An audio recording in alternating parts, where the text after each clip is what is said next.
যখন দেখবেন আপনার আনন্দগুলো আর আগের মতো লাগতেছে না, ঈদের আনন্দ হোক, বিয়ে শাদীর অনুষ্ঠান হোক বা যে কোনো কিছু, আনন্দের দিনগুলো আপনার কাছে কোনো বিশেষ তাৎপর্য এবং গুরুত্ব বহন করতেছে না, তখনই মনে করবেন যে আপনি বড় হয়ে গেছেন এবং স্বার্থের দুনিয়ার খেলা আপনি খেলোয়াড় হয়ে গেছেন।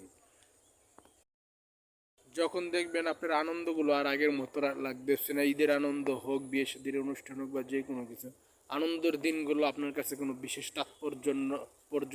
এবং গুরুত্ব বহন করতেছে না, তখনই মনে করবেন যে আপনি বড় হয়ে গেছেন এবং স্বার্থের দুনিয়ার খেলা আপনি খেলোয়াড় হয়ে গেছেন।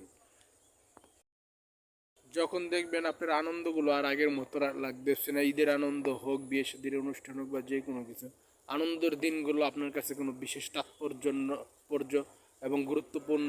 গুরুত্ব বহন করতেছে না, তখনই মনে করবেন যে আপনি বড় হয়ে গেছেন এবং স্বার্থের দুনিয়ার খেলা আপনি খেলোয়াড় হয়ে গেছেন।